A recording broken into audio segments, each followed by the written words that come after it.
Hola a todos, continuamos con las teorías de negocios internacionales. Estas teorías son seis. La primera es International Product Cycle. Juan nos va a contar, por favor, dónde fue fundada y en qué país. Claro que sí, Carolina. Con mucho gusto. A mediados de la década del 1960, el muy conocido norteamericano Raymond Bernon, nació en Nueva York, postuló esta teoría del ciclo de vida del producto. Muchísimas gracias. Y Dominic, ¿serías tan amable de contarnos, por favor, de qué trata y tal vez un ejemplo breve? Sí, por supuesto, Carolina. Entonces, la International Product Cycle, así como tú nos habías explicado en las teorías de lo comercial, dice que el producto tiene las mismas 5 etapas pues a nivel mundial. La primera es innovar, entonces el producto sale a la luz, empieza usualmente en países desarrollados donde la gente pues es un poco más consumidora porque hay más recursos. Después empieza a crecer y gana mucha popularidad a nivel mundial y la demanda empieza a subir. Por ende, la demanda sube y los costos empiezan a bajar y finalmente para guiar el producto hasta su nivel de madurez, donde el producto empieza a ser producido en otros países para cumplir con la demanda que se está generando mundialmente.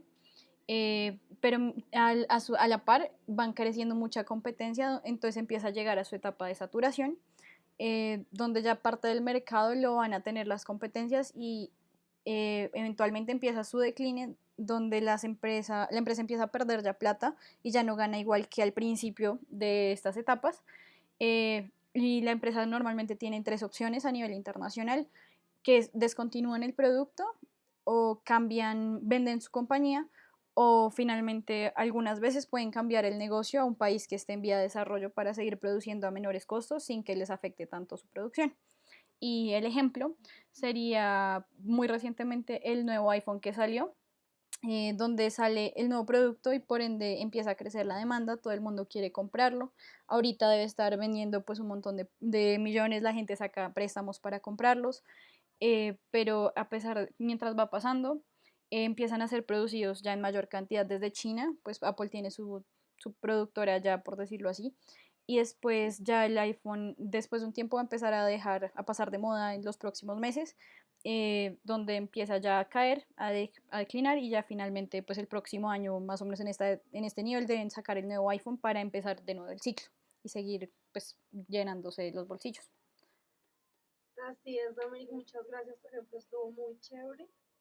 La siguiente teoría es Monopolistic Competition. Esta teoría fue fundada por Joan Robinson, es una economista inglesa en Inglaterra y se fundó en el año 1993. Eh, Dominic, ¿nos puedes contar, por favor, de qué trata?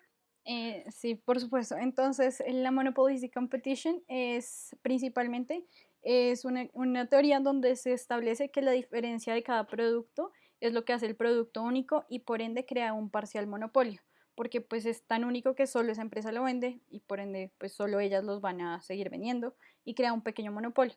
No siempre es solo una empresa, a veces pueden ser varias empresas, lo cual se le llama el oligopolio, donde es casi un monopolio, pero el control de ese producto, de algunos productos en particular, van a ser en medio de varias empresas. Muchas gracias. Y Juan, ¿tú nos podrías ayudar con un ejemplo, por favor? Claro que sí, Carolina. Como lo mencionó muy bien Dominic, un claro ejemplo que podemos ver hoy en día es con McDonald's y Burger King, que son como los líderes en la comida rápida. Nosotros sabemos que en diferentes países existe mucha competencia en la comida rápida, pero sabemos que el que lidera las ventas en la comida rápida son estas dos grandes cadenas a nivel mundial y teniendo en claro que cada uno de ellos tiene su producto diferenciador. Por ejemplo, todos conocemos McDonald's por su Big Mac, su salsa que dicen que es única. Esto es lo que diferencia estas compañías de las demás. O sea, como tal, tienen una competencia monopolística en el sector de las comidas rápidas. Muchas gracias, Juan. La siguiente teoría es internalization. Esta teoría la creó Peter Buckley. Fue un profesor de negocios internacionales de la Universidad de Leeds, director también del Centro de Negocios Internacionales.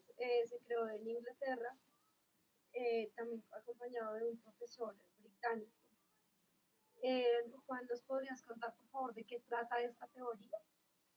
Claro que sí, como tal, esta teoría busca explicar el funcionamiento de una compañía, de una empresa, su funcionamiento interno. Sabemos que las compañías tienen su funcionamiento interno, externo. Interno es el funcionamiento de la empresa que tiene que ver con sus empleados, los clientes, etcétera. ¿Cómo es el funcionamiento de estas empresas cuando en sí de por sí se internacionalizan como tal? Entonces buscan a ver cómo es este comportamiento y para que en sí cuáles son las tomas de decisiones que se toman, valga la redundancia, en la empresa para así ser exitosas y rentables en el momento de abrir una subsidiaria o abrir sus puertas a mercados internacionales.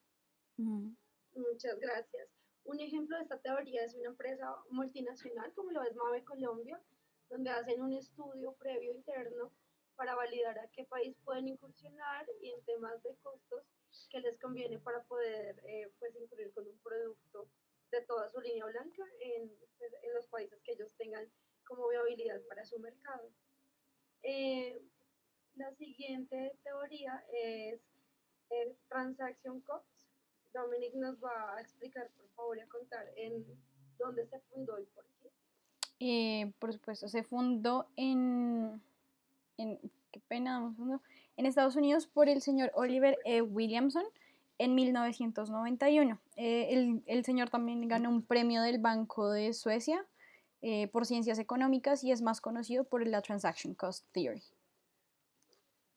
Muchísimas gracias. Para ponernos en contexto de esta teoría, pues funciona igual en el ámbito nacional e internacional y es el objetivo de una empresa realizar internamente esas transacciones que se pueden hacer de manera más eficiente a través de operaciones de un mercado competitivo, que claramente es externo al país de donde se va a vender el producto, o para llevar a cabo esas transacciones que permiten a la empresa obtener y beneficiarse eh, de una posición monopolística. Como lo explicábamos en el ejemplo de McDonald's, es como de librarse de ese tipo de monopolio. Eh, en esta parte nos explicarías, por favor, Dominic, un ejemplo para poder ponerla en contexto. Sí, por supuesto. Mira, el ejemplo puede ser, pues, Transaction Cost Theory, más que todo está muy en cuenta cuando se toman decisiones a la hora de producir cosas o productos. Entonces, un ejemplo podría ser un periódico que no tiene impresora, entonces solo hacen las ediciones, pero entonces tienen dos opciones, si lo mandan a un tercero para producirlo o si empiezan a crear su propia área donde puedan producir pues las impresiones. Entonces, esta decisión dependerá de los costos de transacción que se tengan, tanto si se lo mandan a un tercero, si lo cambian de país o si deciden empezar los sellos. Muchísimas gracias, Dominic, por la explicación. La siguiente teoría es Competitive Advantage. Juan nos va a indicar, por favor, dónde se fundó, quién, y si puedes contarnos también una explicación como de qué trata esta teoría, por favor. Claro que sí, Carolina, con mucho gusto. Competitive Advantage como tal la desarrolló Michael Porter en 1980 y esta teoría muestra una ventaja competitiva que es la característica que tiene cualquier empresa, perdón, en el mercado internacional, en un país donde está incursionando. Entonces, como tal, es la comparación que tiene la empresa y su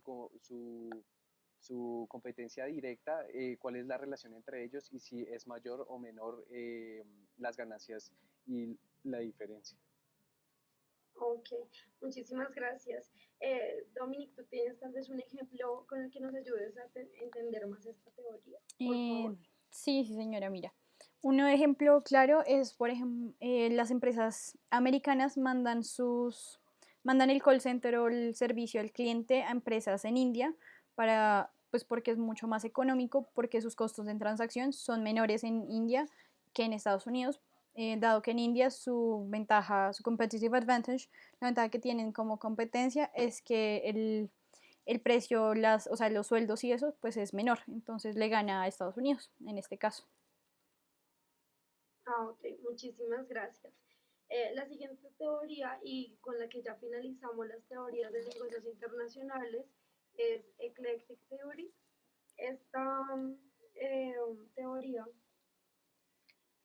fue fundada por John Harry Dunning, es un economista británico, y fue fundada en el año 1979, incursionó en Europa, y pues Dominic nos va a contar un poco acerca de esta teoría, de qué trata. Sí, entonces, para contextualizarnos mejor, esa teoría también se le llama a veces Ownership Location Internationalization, por su o OLI, como también se puede conocer. Ownership es la propiedad que tiene, como tal, los propietarios tienen ciertas ventajas por tenerla, tienen la ventaja de locación, dependiendo de dónde estén ubicados también les genera ciertas ventajas, y la última ventaja que es la internacionalización. Especialmente se usa esta teoría para saber dónde hacer una inversión extranjera directa, para evitar que la empresa haga transacciones en el mercado abierto, si puede hacerlo internamente. Entonces, esta teoría explica y le da herramientas a la empresa para decidir si siguen su curso internacionalmente o si mejor empiezan a hacer las cosas dentro del país porque les va a salir con un menor precio. Eh, Sí, eso es lo que te puedo Muchísimas decir al gracias. respecto. Pues Muchísimas yo gracias por la quisiera, explicación. quisiera mencionar un ejemplo, perdón, Sí, sí, Juan, por favor, eso te iba a decir, perdón ayúdanos por con un interrumpir. ejemplo. No, no te preocupes, está bien y con eso ya finalizamos esta parte de las Ok, teorías de negocios internacionales. como lo mencionó Dominic, muy bien, podríamos mencionar un ejemplo claro de muchas empresas que han abierto subsidiarias en un país, ya que muchas de las empresas, por no decir todas el 100% de las empresas que abren una subsidiaria siempre van a hacer una investigación del país como tal, de si es rentable o no, si hay rentabilidad abrirla. Por ejemplo, Subway, antes de venir al país en Colombia, miraron los aspectos políticos, económicos y sociales, los cuales les permitió abrir una subsidiaria y ya vemos que hay muchos subways en Colombia como tal y los podemos observar. Y les ha ido bien gracias a este estudio y al uso que hicieron de esta teoría. Bueno, pues muchas gracias. Así concluimos el tema de negocios, las teorías de negocios internacionales, que pues nos ayudan a entender más la macro y microeconomía que se debe tener en cuenta antes de incursionar con un producto. Eh, para concluir ya con el foro y agradeciéndoles que nos hayan escuchado, tenemos una audiencia de Estados Unidos y pues, ¿por qué no dar una conclusión en inglés? Si quieres, Dominic, comienzas y luego continúo para que Juan nos dé la despedida. Claro que sí. Vale, sí, mi señora. Entonces, as a conclusion, I really think that all economic theories have been developed in order to maintain a balance in commerce, in international businesses. It also helps companies to maintain their focus, as well as knowing what to do next. And we can see that as years passed by, new theories have come up, meaning that in the future, new theories will probably be developed. And we can see an example of that right now in China, where there is not a classical economy, and there has to be like new theories about it in order to understand what's happening there and how we could implement it maybe in the future if we would like to. Muchas gracias, Dominic. International trade and business theory to understand microeconomics good result in the creation. Que me hace reír. Bueno, me perdonarán todos los del foro por mi inglés. Creo que le voy a dar la palabra a Juan para que dé su conclusión y agradezcamos por habernos escuchado en este foro.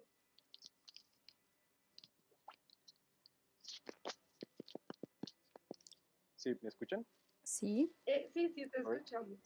Well, sorry. So as conclusion, I think that all these theories help us to understand what is happening in the commerce and all the business that the companies must do in this world, and also have the story has changed the side of this business that the companies make or has made in the past of the time. So I think that they are really important to understand and to know how it works in all the commerce in all those stuff that mentioned in the theories.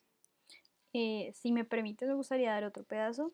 Where we need to take into account that these theories have been developed and then like a lot of times they don't disappear, they're used. Like you start to sum them up instead of just erasing one and changing to a new one. You just start implementing them and making them one in order for businesses to work in a better way. This is true. I'm totally agree. Thank you. Muchas gracias a todos por escucharnos. Hasta luego. Nos veremos en otro foro. Vale, muchísimas gracias. Gracias. Hasta luego, Gracias Carolina. por la invitación.